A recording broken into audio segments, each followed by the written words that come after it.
जब तक उनका पॉपुलरिटी ग्राफ ऊपर ना चला जाए।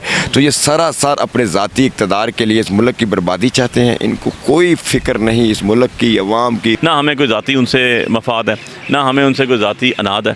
हमारा काम है यहाँ पर उनके साथ अज़ार यकजहती और उनको यकीन दिलाना कि आप कॉन्स्टिट्यूशन की बात करें, आप कॉन्स्टिट्यूशन के मुताबिक फ़ैसले करें, अल्लाह को हाज़िर नाज़र जानते हुए हम आपके साथ खड़े हुए जी। दैट्स वाई कि हम यहाँ पर मौजूद। कानून शिकनी होगी, आइन की कानून शिकन किया जाएगा, आइन को तोड़ा जाएगा, आइन को इम्प्लीमेंट नहीं किया जाएगा, उससे इनहराफ किया जाएगा। तो उसके लिए आर्टिकल 6 बनाया गया है, कानून का हिस्सा है वो, दस्तूर का हिस्सा है वो इसलिए बनाया गया ना, वो कोई और किसी पर्पज़ के लिए तो नहीं है। उसका खालिसन मकसद ये है कि जब भी आइन पे खून मारा जाएगा, जब भी आइन को इससे इनहराफ किया जाएगा, जब भी आइन को जो है तोड़ा जाएगा तो आर्टिकल 6 लगेगा। पाकिस्तान इस वक्त मैं सुप्रीम कोर्ट के बिल्कुल सामने मौजूद हूँ। आप देख सकते हैं यहाँ वकला मौजूद है।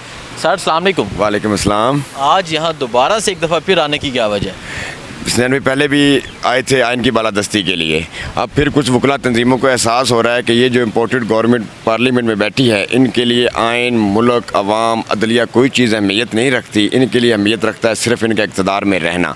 तो अब हमें वकला को मुकम्मल ख़तरा है कि अपने इक़्तिदार को बचाने के लिए, अपनी चोरियों को छुपाने के लिए पाकिस्तान के आइन को तोड़ेंगे। तो हम तमाम वकला इधर आके बैठे हैं चीफ़ जस्टिस ऑफ पाकिस्तान के साथ ज़ाहिर यकजहती के लिए कि चीफ़ वकला आपके जान निसार हैं, आप आइन पे अमल दरामद करें। बंदियाल साहब ने जो फैसला दिया अमल दरामद नहीं हो रहा अभी तक उस पर। इंशाअल्लाह ताला अमल दरामद होगा। आपने कल आज़ाद कबीर में भी देखा होगा कि अदालतों को अपने फैसले अमल दरामद कराने आते हैं कि एक मुंतखब वज़ीर-ए-आज़म एक अखबारी तराशे पर नाअहल हुआ है और PTI ने इस फैसले को कबूल किया है। ये है अदलिया की इज़्ज़त। अब ये तो नहीं है ना कि नून लीग या पीपल्स पार्टी या PDM को लगे कि हम इलेक्शन हार जाएंगे तो उस मुल्क में तब तक इलेक्शन ही नहीं हो सकता जब तक उनका पॉपुलरिटी ग्राफ ऊपर ना चला जाए। तो ये सरासर अपने ज़ाती इक़्तिदार के लिए इस मुल्क की बर्बादी चाहते हैं। इनको कोई फ़िक्र नहीं इस मुल्क की अवाम की, गरीब पिस गया, कोई फ़िक्र नहीं। इनको तो बस एक फ़िक्र है कि हम वज़ीर-ए-आज़म रहे, इक़्तिदार हमारे पास रहे, बस। तो क्या ऐसा होगा? इंशाअल्लाह ताला ऐसा नहीं होगा जब तक पाकिस्तान के वकला ज़िंदा हैं। आप जानते होंगे 2007 में भी जब किसी आमर ने इस आइन को तोड़ने की कोशिश की, वकला बरादरी, क्योंकि हम एक बरादरी हैं पूरे पाकिस्तान के, हमारे अंदर कोई सियासी तकसीम नहीं होती कि ये PTI के हैं। हम वकला एक बरादरी की तरह काम करते हैं और अपने आइन के लिए यकजा है। आप देख लें एतजाज़ अहसन, लतीफ़ खोसा पाकिस्तान पीपल्स पार्टी के होते हुए बावजूद आइन के लिए हक बात की। वकला का एक ही है कि वकला हमेशा हक बात करते हैं और आइन के साथ रहते हैं। अच्छा मुझे बताएं, जिन्होंने इंसाफ देना है जस्टिस फ़ायद ईसा साहब, वो जाके करप्ट टोले के साथ बैठे हैं, इस पर क्या कहेंगे आप? इस पर मैं तो कहूँगा वैसे होता तो ये है कि चीफ़ जस्टिस ऑफ पाकिस्तान की मंजूरी के बाद ही कोई जज फैसले करता है जाने के, लेकिन इसमें कुछ ज़्यादा तो कमेंट नहीं कर सकता। लेकिन मेरा ख्याल है काजी फ़ायद ईसा कुछ ज़्यादा अच्छा खेलते खेलते क्लीन बोल्ड हो गए हैं। जी अस्सलाम वालेकुम सर। वालेकुम अस्सलाम। नाम आपका? अज़ीमुल्लाह खान। अज़ीमुल्लाह खान एडवोकेट साहब, क्या कहना चाहेंगे? ये क्या वक्त आ गया कि वकला जो हैं वो सुप्रीम कोर्ट के सामने धरना दिए बैठे हैं? यहाँ कल भी थे, आज भी थे, इससे पहले भी यहाँ काफ़ी तादाद में निकले। देखें, पिछले साल दिसंबर के बाद से पाकिस्तान के हालात बहुत मुख्तलिफ हो गए हैं। हमने इस हवाले से एक मूवमेंट स्टार्ट की थी 16 दिसंबर 2022 से, रूल ऑफ़ लॉ मूवमेंट। मैं उसका कोऑर्डिनेटर हूँ पूरे पाकिस्तान का, और हमने इस हवाले से पूरे पाकिस्तान में बार एसोसिएशंस में कोई 60 के करीब प्रोग्राम्स किए। और वहाँ पे पैगाम यही था कि इस मुल्क की सालमियत, इस मुल्क की यकजहती और इस मुल्क में जमहूरियत की बका के लिए ज़रूरी है कि रूल ऑफ़ लॉ हो, कानून का यकसा नफाज हो। अब प्रॉब्लम ये आ गई है कि जिन कोर्ट्स ने कॉन्स्टिट्यूशन की हिफाजत करनी है, जिन कोर्ट्स ने इन्फोर्स करना है फंडामेंटल राइट्स को, एग्जेक्टिव जो है और कुछ हिडन हाथ जिनको आप इस्टेब्लिशमेंट कह दें, नामालूम कह लें, पता नहीं क्या क्या हैं, वो नहीं चाहते कि इस मुल्क में कॉन्स्टिट्यूशन के मुताबिक चीज़ें चलें। और उन चीज़ों को सैबोटाज करने के लिए for their own hidden agenda इस मुल्क में अफरा तफरी फैलाने की कोशिश की जा रही है। तो ज़ाहिर है हमने तो ओथ लिया है कॉन्स्टिट्यूशन की हिफाजत का। जब हमें ये टाई मिलती है, हमें ये काला कोट पहनना हमें इजाज़त मिलती है, तो हम तो इस बात का अहद करते हैं कि हम कॉन्स्टिट्यूशन के मुताबिक चलेंगे, कॉन्स्टिट्यूशन के साथ। उमर इत्तेहाद बंदियाल साहब ने जो फ़ैसला दिया अभी तक उस पर कोई अमल दरामद नज़र नहीं आ रहा, क्या कहेंगे आप? उसके हवाले से सुना है कि आज वो जो रिपोर्ट इलेक्शन कमीशन ने भेजी है उस पर कोई कार्रवाई करेगा बेंच जो इम्प्लीमेंटेशन के लिए बनाया गया था। और उसमें तो बहुत सादा है बात कि जब सुप्रीम कोर्ट ऑफ पाकिस्तान एक फ़ैसला कर देता है, आर्टिकल 189 कहता है कि वो बाइंडिंग है। सारी अदालतों पे, पूरे पाकिस्तान की एग्जेक्टिव पे, पूरे पाकिस्तान की जो भी इदारा है अकॉर्डिंग टू द कॉन्स्टिट्यूशन। अब जो भी कॉन्स्टिट्यूशन के मुताबिक नहीं चलेगा, जो उस ऑर्डर को वायलेट करेगा, उसके ऊपर कंटेम्प्ट का नोटिस भी होगा। दूसरी बात यह है कि यहाँ तो अब ये 22 अप्रैल के बाद तो वैसे ही आर्टिकल 6 का केस बनेगा कि कॉन्स्टिट्यूशन को तो फिर हम नहीं मान रहे ना, फिर तो हम कॉन्स्टिट्यूशन को तो हम कोशिश कर रहे हैं कि इस मुल्क में कॉन्स्टिट्यूशन नाम की कोई चीज़ ना रहे, तो ये तो हाई ट्रीज़न है। अच्छा सर, मुझे ये बता दें, मुनसिफ जाके ईवान में हमारे एक टोले के साथ बैठ के, करप्ट टोले के साथ बैठ के, इसके क्या कहेंगे आप? देखिए, इससे पहले मिसालें हैं, सेनेट ऑफ पाकिस्तान में भी चीफ़ जस्टिस ऑफ पाकिस्तान गए थे, लेकिन वो चीफ़ जस्टिस ऑफ पाकिस्तान या on the instructions of chief justice of Pakistan को जाता है। ये जो ऑन हिज ओन एक डिसीजन है ना, एक हायरार्की को वायलेट करके, ये पाकिस्तान में पहली दफ़ा हुआ है और इसका तासुर बहुत नफ़ी में गया है। हमारी अदलिया बहुत डैमेज हुई है इससे ये तासुर जाता है कि जुडिशरी में कुछ लोग ऐसे मौजूद हैं जो एक ख़ास segment of the political parties उसको फेवर देना चाहते हैं। ये तासुर हमारी सुप्रीम कोर्ट के लिए बहुत बुरा है और हम इस पर इसीलिए सरापा एहतजाज हैं कि ऐसा नहीं होना चाहिए था। ठीक है, बहुत शुक्रिया जी। अली बुहारी साहब यहाँ मौजूद है मेरे साथ, इनसे बात करते हैं, इनसे पूछते हैं। सर अस्सलाम वालेकुम। वालेकुम अस्सलाम जी। वकला कल भी यहाँ मौजूद थे, आज भी मौजूद है, इससे पहले भी बाहर निकले।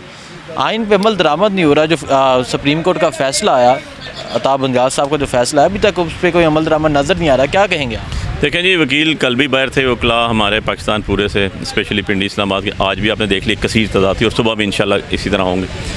और सिविल सोसाइटी के लोग भी आपने देख लिए, और हर मकतबा फ़िक्र आप देख लें, आप किसी राह चलने वाले आदमी से भी पूछें तो लोग के ये ज़रूर कहेगा कि जी हम चाहते हैं कि कानून की बालादस्ती हो, सुपरमेसी ऑफ लॉ हो, रूल ऑफ लॉ का इम्प्लीमेंट हो। तो ये एक ऐसा स्लोगन है जिसके ऊपर हर जी शऊर पाकिस्तानी, मुहिब्बुल वतन पाकिस्तानी और जो फ़हम व फरासत रखने वाला इंसान है वो ज़रूर इस पर कन्विंस है कि जी मुल्क में जो दस्तूर है 1973 का आइन है वो उसकी ओरिजिनल शेप में होना चाहिए और इसको इम्प्लीमेंट होना चाहिए। पहली बात तो ये। दूसरी बात यह है कि फ़ैसला तो honourable supreme court of Pakistan ने करने हैं। हम तो यहाँ पर उनके साथ इज़हार यकजहती के लिए इकट्ठे हुए हैं। हमारा काम है कि हमने काले कोट पहने हुए हैं, हमारे पे पहली ऑब्लिगेशन है कि हम कॉन्स्टिट्यूशन को और कॉन्स्टिट्यूशन के जितने भी इंग्रेडिएंट्स हैं उनको हम उनके तहफ़्फ़ुज़ की बात करें, और उनको तहफ़्फ़ुज़ देना सुप्रीम कोर्ट की अव्वलीन प्रायोरिटी होनी चाहिए और है भी। हम उनके साथ खड़े इसलिए हुए हैं कि आप किसी पॉलिटिकल प्रेशर में, किसी और लेफ़्ट राइट प्रेशर में ना आएँ। आपके साथ पूरी लीगल कम्युनिटी खड़ी हुई है, और क्यों खड़ी हुई है, ये आपकी ज़ात की बात नहीं है, ये एक सीट की बात नहीं है, ये सुपरमेसी ऑफ लॉ की बात है, ये सुपरमेसी ऑफ कॉन्स्टिट्यूशन की बात है, ये supremacy of honourable supreme court की बात है। तो हम अगर आपके साथ नहीं खड़े होंगे तो कौन खड़ा होगा? ना हमें कोई ज़ाती उनसे मफाद है, ना हमें उनसे कोई ज़ाती अनाद है। हमारा काम है यहाँ पर उनके साथ इज़हार यकजहती और उनको यकीन दिलाना कि आप कॉन्स्टिट्यूशन की बात करें, आप कॉन्स्टिट्यूशन के मुताबिक फ़ैसले करें, अल्लाह को हाज़िर नाज़र जानते हुए हम आपके साथ खड़े हुए जी। दैट्स वाई कि हम यहाँ पर मौजूद थे।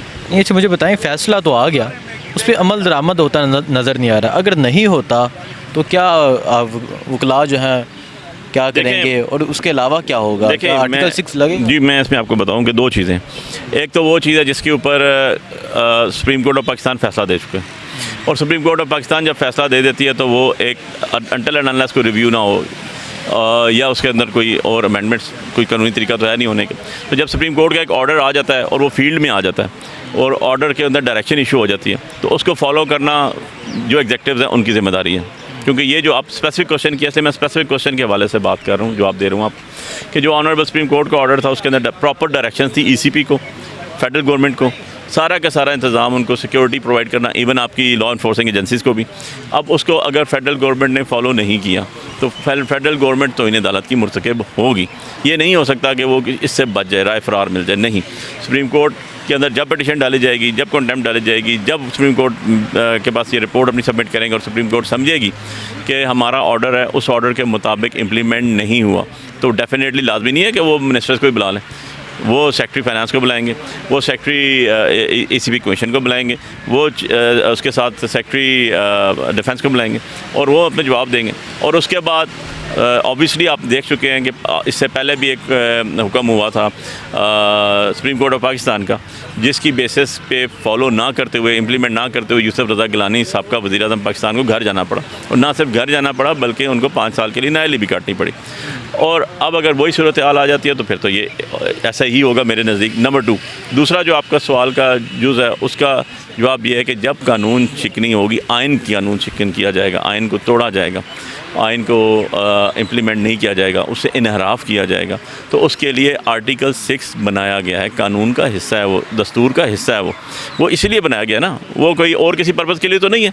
उसका खालिस्तन मकसद ये है कि जब भी आइन पे शब खून मारा जाएगा, जब भी आइन को इससे इनहराफ किया जाएगा, जब भी आइन को जो है तोड़ा जाएगा, तो आर्टिकल 6 लगेगा, प्रोसीजर जो भी हो उसका, लेकिन आर्टिकल 6 कानून तोड़ने वालों पे इम्प्लीमेंट होगा। जी अस्सलाम वालेकुम। जी वालेकुम अस्सलाम। क्या कहना चाहेंगे, मुल्क भर से वकला आज एक दफ़ा फिर यहाँ सुप्रीम कोर्ट के सामने मौजूद हैं, आइन के तहफ़्फ़ुज़ का नारा लगा रहे हैं, आइन बचाओ का नारा लगा रहे हैं, क्या कहेंगे आप, क्या वजह बन गई आइन खतरे में आ गया, सुप्रीम कोर्ट के जज का फ़ैसला जो है, चीफ जस्टिस का फ़ैसला है, उस पर अमल दरामद नहीं हो रहा? जी आर्टिकल 6 नहीं लगे? बिल्कुल। मैं थोड़ा सा पहले अर्ज़ करूं कि इस मुल्क की तारीख़ में वकला का जो है वो एक ख़ास किरदार है। हम सब के इल्म में है कि इस मुल्क का असूल जो है वो एक सियासी जद्दोजहद के नतीजे में हमने ये मुल्क जो है वो हासिल किया था। वोटिंग हुई थी, रेफरेंडम हुआ था, और उस सियासी जद्दोजहद की क़यादत जो है वो बैरिस्टर मोहम्मद अली जिन्ना ने की थी। ये मुल्क हमें किसी जनरल ने फ़तह करके नहीं दिया था। तो वकला जो हैं वो अपने इस तारीख़ी किरदार से बखूबी आगाह हैं। जिस तरह जजेस के हलफ में है, इस तरह वकला जो है वो भी ये हलफ देते हैं कि they are the defender of the constitution. तो इस मुल्क में कॉन्स्टिट्यूशनलिज़म और रूल ऑफ लॉ के लिए वकला का जो किरदार है वो उससे बखूबी आगाह हैं, और वो अपने इसी किरदार को मद्देनज़र रखते हुए वो यहाँ सुप्रीम कोर्ट में वो इज़हार यकजहती के लिए आए हैं। वो सुप्रीम कोर्ट के साथ इज़हार यकजहती के लिए, चीफ जस्टिस साहब के साथ इज़हार यकजहती के लिए आज सुबह से आपने देखा है, हमने यहाँ कॉन्स्टिट्यूशनल एवेन्यू पे मार्च भी किया है, यहाँ प्रेस कॉन्फ्रेंस भी हुई है। तो हम इंशाल्लाह इस कॉन्स्टिट्यूशनलिज़म और रूल ऑफ लॉ को हम इंश्योर करेंगे। बहुत शुक्रिया जी।